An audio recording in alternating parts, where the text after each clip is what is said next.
Okay, guys. I finally measured the bottom plates. Because I was wondering why every time I put these motors together, they didn't look square. Okay. Down over here, as tight as we can get to the ground, is 7¼ inches. Okay. Let's move to the top of the plate. Top of the plate is 7 inches. So it gets a 1/4 inch wider as you get away from the flywheel. So when you put two of those together, that's a 1/2 inch. You know what I mean? If I butted the flanges together, that's why the motors do not go in a straight line. They kink. So, aha. Never noticed that before. Never noticed that. That means these bolt holes are different too. This is... Where are we? 6 3/4? Aha. 6 3/8? See? Some things you just don't know about. I don't know if the 5 horse is the same way. I always assumed that those 4 holes were equal to each other. So you look at it like this, you think they are. But then now when you look at it, you can see how much closer this one is to the edge than that one is too. Yeah, I don't know if the 5 horse is the same way. But did pick something up. I didn't pick it up today. Finally came today because I'm still not sure what I'm gonna do with the chain. If I'm gonna go with the original diagram or with the jack shaft, but that sprocket came. Looks like a very nice piece. I wasn't sure what to expect. It's definitely sealed. I could see the 2 seals in there. You can see the edges of the grease on there. Looks like definitely a nice precision piece. It's not cast that I could see. It's definitely machined to this. And this would have been the idler gear. This would have been the idler gear in the setup right here. So it came off the sprocket, off this crank, and that would have gave me more surface area around there, about 180 degrees of it, and back around, and then there, give or take. So, I think it has a 5/8 hole in the center, and you mount it, give or take, right here. I'm just, just figuring. I mean, it can go even more forward, it doesn't matter. I'm figuring as long as I can get, more than 100 degrees on this, I'll be fine.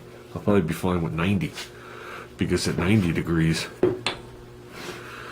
90 degrees is here to the top teeth. For it to push it off these teeth, that means you'll be pulling it tighter on those teeth, and vice versa. So if it tries to skip here as it pulls the chain up, it sucks it tighter there. But if you're just riding on the top 2 teeth, or 3 teeth, it can actually start to skip. But if I can get it from here, if this was the clutch, if I can get it from here back down to here, we'd be golden. So, I mean, I could easily make a plate for this. And you gotta remember, I can tweak these clutches in and out to a point, but I can tweak these clutches in and out because the motors aren't mounted yet. The position of the motor is to be determined. I got plenty of room to go in and out on the motor. So, I could easily come up with a 5/8 bore, something, you know what I mean? Even a 5/8 bolt would be nice. You drill it through a plate, and on the back side of the plate, you put a bore through the plate, and on the back side of the plate you weld it, machine it flat, and then you have the threaded part, or the part of the bolt with the threads on it, and then you just adjust it with a jam nut, with a little Loctite. Give it a hair bit of clearance, but you could shim it in and out with washes or spaces to where you need it. And this would be unadjustable. This would be permanent.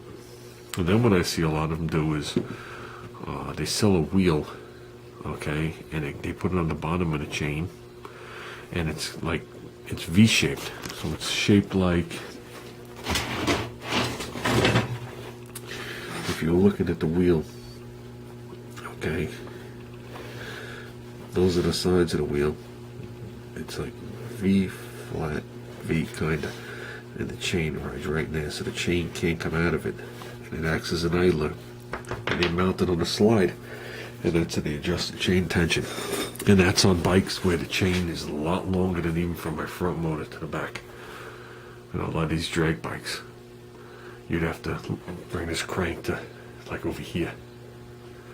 So, and that's all they use is that on the bottom. They even let the top just float like that, which is amazing. The chain stays on, but I guess it does.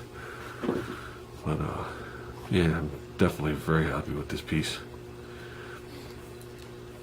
So, I don't know if anybody ever dealt with Granger. In Granger, this was a $70 some odd part. On the internet, it was $15. And it has their initials carved in it somewhere, the people that make it. Yeah, I don't know if it's big enough on it. But, yeah. Definitely happy with this. And I'm going to ride the bike for a little while. Get some of my tensions out. I don't have time for this tonight. But I will say I did get a gas tank for it. Okay? I'm using these 2 plates only for mock-up. But those 2 plates, the spacing of those 2 plates, from the front here to the back there is the length of the tank, which is 9 inches. The tank is 5 inches wide, which is exactly the size of this plate. I think this plate was like 5 1/4. This plate is 5 1/4, so it's a hair bit narrower than this. And I actually put a 90-degree piece on here because I wanted to make sure that when I turn the steering wheel full, it didn't hit it. And it does not hit it. It's close, but it does not hit it.